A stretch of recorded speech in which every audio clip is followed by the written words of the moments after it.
Divorce পেপারটি সামনে ধরে সোনিয়া বলল, আমি ডিভোর্স চাই সাব্বির। আমি অবাক চোখে বললাম, কি বলছো হঠাৎ? হ্যাঁ, যেটা শুনেছ সেটাই। কারণটা কি? কারণ জানতে চাচ্ছ তুমি? তোমার মতো অসুন্দর একজনের সাথে আমার পক্ষে আর সংসার করা সম্ভব নয়। স্ত্রীর কথার প্রতি উত্তরে আর কিছু বলতে পারে না। যাকে মন প্রাণ দিয়ে ভালোবেসেছিল সেই এই কথা বলছে। এতদিনের সংসার তাহলে কিছুই না? এত কথা বলতে পারবো না। ডিভোর্স পেপারটি টেবিলে রেখে বলল, এখানে রেখে যাচ্ছি, আমি সই করে দিয়েছি, তুমিও সই করে আমার কাছে পাঠিয়ে দিও। বলে হাতে ব্যাগ নিয়ে চলে যায় সোনিয়া। সাব্বির বউয়ের কথায় স্তব্ধ হয়ে চেয়ে থাকে। দরজার বাইরে এসে সোনিয়া কল দেয় তার বর্তমান প্রেমিক সূর্যকে। সূর্যর সাথে সোনিয়ার সম্পর্ক চলছে অনেক দিন হলো। বিয়ের 1 বছর যেতে না যেতেই সোনিয়া ফেসবুকের মাধ্যমে সূর্যের সাথে অবৈধ সম্পর্কে জড়িয়ে যায়। কলটি রিসিভ করতেই সোনিয়া বলল, হ্যালো, কোথায় তুমি? সূর্য বলল, আমি তোমার জন্য একটা বাসা ভাড়া নিব বলেছিলাম না? হ্যাঁ, সেটা পেয়েছি। তোমাকে ঠিকানা দিচ্ছি, তুমি চলে এসো। ঠিক আছে। সোনিয়া বাসার সামনে যায়, যেখানে সূর্য দরজার সামনে দাঁড়িয়ে আছে। সোনিয়াকে দেখে সূর্য বলল, তুমি আসছো? চলো ভেতরে চলো। সূর্য, তোমার সাথে আমার কথা আছে। সব কথা পরে হবে, তুমি আগে রুমে চলো। কথাটা বেশ জরুরি। আচ্ছা বলো। আমি প্রেগনেন্ট।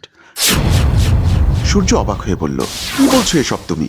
হ্যাঁ, সাব্বিরের বাচ্চার মা হতে যাচ্ছি আমি। এখন কি করবে ভাবছো? এই বাচ্চাকে আমি রাখবো না। যার সাথে সংসারই করব না, তার বাচ্চা রেখে কি করব আমি? আমি অ্যাবর্শন করে ফেলবো। আজই? হ্যাঁ, আজকেই। তাহলে চলো, তোমাকে হসপিটালে নিয়ে যাই। হ্যাঁ, চলো। ব্যাগটা দরজার ভেতর ঢুকিয়ে দিয়ে দুজনে হসপিটালের দিকে রওনা দেয়। সোনিয়া বাচ্চার অ্যাবর্শন করার পর দুজনে হসপিটালের সামনের দরজায় দাঁড়ায়। সোনিয়ার একটু কষ্ট হচ্ছে, তবুও সূর্যের হাত ধরে বলল, এখন চলো আমরা বিয়ে করে নেই। সূর্য বিয়ের কথা শুনে আমতা আমতা করে বলল, হ্যাঁ, বিয়ে করব তো। আগামীকাল বিয়ে করব আমরা। এখন তুমি বাসায় চলো, তোমার রেস্ট নিতে হবে তো। আজকে বিয়ে করলে সমস্যা কোথায়? আরে পাগলি, আমার বন্ধুরা আমাদের জন্য বিয়ের কেনাকাটা করতে গিয়েছে, আর এখন তো সন্ধ্যাও হয়ে যাচ্ছে। এতদিন অপেক্ষা করলে আর একটা দিন অপেক্ষা করতে পারবে না? বন্ধুরা সবাই কত খুশি এতে। আচ্ছা, পারবো, তোমার জন্য সব করতে পারবো। দেখলে না, তোমার জন্য নিজের স্বামীকে ডিভোর্স দিলাম, বাচ্চা নষ্ট করলাম। জানি তো, আমার জানুটা আমাকে অনেক ভালোবাসে। তারপর দুজনে হসপিটাল থেকে বের হয়ে যায়। সোনিয়া খাটে শুয়ে আছে, আর এমন সময় সূর্য এসে সোনিয়াকে জড়িয়ে ধরে। সোনিয়া চমকে উঠে বসে যায়। কি হলো, এভাবে চমকে উঠলে যে? এসো না একটু। না সূর্য, আজ নয়, বিয়ের পরে সব করব। তা তো ঠিক আছে, আগামীকাল তো আমরা বিয়ে করবই। তাহলে আজ সমস্যা কোথায়? তোমাকে অনেকদিন ধরে কাছে চেয়েছি, আজ যখন পেয়েছি তখন বাধা দিও না প্লিজ। তুমিও না বাচ্চাদের মতো বায়না ধরে থাকো।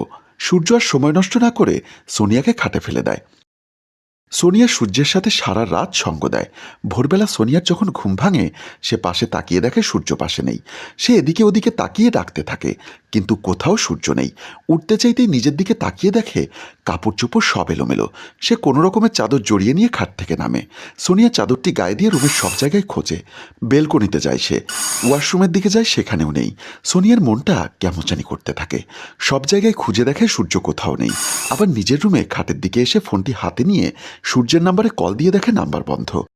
সে আবারও কল দেয়, কিন্তু ফোনে কল যায় না। সোনিয়া কি করবে বুঝতে পারছে না। সে কোনো উপায় না পেয়ে সিদ্ধান্ত নেয় বাবার বাড়ি চলে যাবে। সে বাবার বাড়ি এসে বাবার সামনে মাথা নিচু করে দাঁড়িয়ে থাকে। বাবাকে বলে, আর বাবা এমন কথা শুনে মেয়েকে এভাবে দেখে লজ্জায় মুখ লুকিয়ে রাখে। বাবা বলল, মুখপুরি, কেন আসলি এ বাড়িতে? কোথাও গিয়ে মরতে পারলি না? ছি, তুই যে আমার মেয়ে ভাবতেও ঘৃণা হচ্ছে আমার। সোনিয়া কিছু না বলে সেখান থেকে রুমের দিকে চলে যায়। এরপর সোনিয়া আরও একটা ছেলের সাথে সম্পর্কে জড়িয়ে পড়ে। সেও তাকে ব্যবহার করে ময়লার মতো ফেলে দেয়। সোনিয়া খাটে বসে বসে কথাগুলো ভেবে কান্না করতে থাকে। সোনিয়া বেশ ভেঙে পড়ে। সে বারবার ঠকে যাচ্ছে। তার বাবা এসব দেখে এবং জেনেও তাকে কথা শোনায়, কিন্তু বাসা থেকে বের করে দেয়নি। হাজার হলেও সে তার মেয়ে। নিজের সম্মান যেটুকু আছে সেটুকু বাঁচানোর জন্য দ্বিতীয় বিয়ের কথা বলছে অনেকবার। কথাগুলো যখন ভাবছিলাম, এমন সময় বাবা এসে সোনিয়ার পাশে বসে।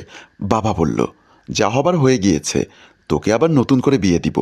আর একটা ছেলের খোঁজ পেয়েছি, খুব ভালো ছেলে, বেশ মানাবে তোর সাথে। তাকে আমরা সব খুলে বলাতে সে রাজি হয়। সোনিয়া বলল, তোমাদেরকে আর কতবার বলবো আমি বিয়ে করব না? তোমরা জানো আমি আগের স্বামীর হাতে কত নির্যাতিত হয়েছি। সেসব আমি আজও ভুলতে পারিনি, তাই আমি আর বিয়ে করতে চাই না। বাবা বলল, তুই তবুও একটু ভেবে দেখিস ব্যাপারটা। তারপর বাবা বের হয়ে যায়। সোনিয়া জানে সে কত মিথ্যা কথা বলছে, কারণ সাব্বির কখনো তাকে নির্যাতন করেনি। সে তাকে অনেক ভালোবাসত। এসব চিন্তা করতে থাকে আর কান্না করতে থাকে। এই ঘটনার কিছু বছর পর রাস্তা দিয়ে যাওয়ার সময় সোনিয়ার দেখা হয় তার প্রাক্তন স্বামী সাব্বিরের সাথে। সাথে তার দ্বিতীয় স্ত্রী দাঁড়িয়ে আছে। সাব্বিরকে দেখেই বোঝা যাচ্ছে সে অনেক ভালো আছে। সাব্বিরের স্ত্রী অনেক বেশি সুন্দর। সোনিয়া এসব দেখে আফসোস করে। সোনিয়া তাকে নিয়ে ভাবতে ভাবতে সাব্বির সোনিয়াকে ক্রস করে সামনে হেঁটে যায়। সোনিয়া তা দেখে তাদের পেছন পেছন যায়। সোনিয়া তাদের পাশাপাশি যেতেই সাব্বির সোনিয়াকে দেখে না দেখার ভান করে চলে যেতে চাইলে সোনিয়া সাব্বিরের সামনে দাঁড়িয়ে কিছু বলতে চাইতেই সাব্বির চোখ রাঙিয়ে বলল, কোনো রাস্তার মেয়ের সাথে কথা বলার ইচ্ছা নেই আমার। তোমাকে তো আজকাল নেট দুনিয়ায় দেখা যায়, তুমি তো বেশ ভাইরাল। সোনিয়া কাঁদতে কাঁদতে বলল, অনেক ভুল করেছি, জানি না এই পাপের কোনো ক্ষমা আছে কিনা।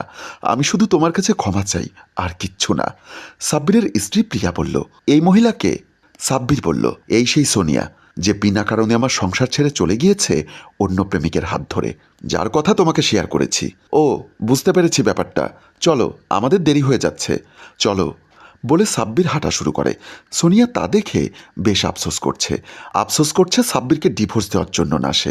সাব্বির আগের থেকে অনেক ভালো আছে, তার টাকা পয়সার কোনো অভাব নেই আজ। এসব দেখে সোনিয়া বড্ড আফসোস করছে। আরেকটি মেয়ের লোভের শাস্তি আর অনিশ্চিত ভবিষ্যৎ দেখিয়ে আমাদের গল্প এখানেই শেষ হয়। সম্মানিত ভিউয়ার্স, পৃথিবীতে এমন কিছু মেয়ে আছে যাদের জন্য পুরো মেয়েজাতি কলঙ্কিত হয়। পৃথিবীতে এমনও কিছু মেয়ে আছে যারা নিজের সন্তানকে শেষ করতে দুবারও ভাবে না। এমন অনেক ঘটনা আমাদের চারিপাশে হরহামেশাই হচ্ছে। ধিক্কার জানাই সেসব মেয়েদের।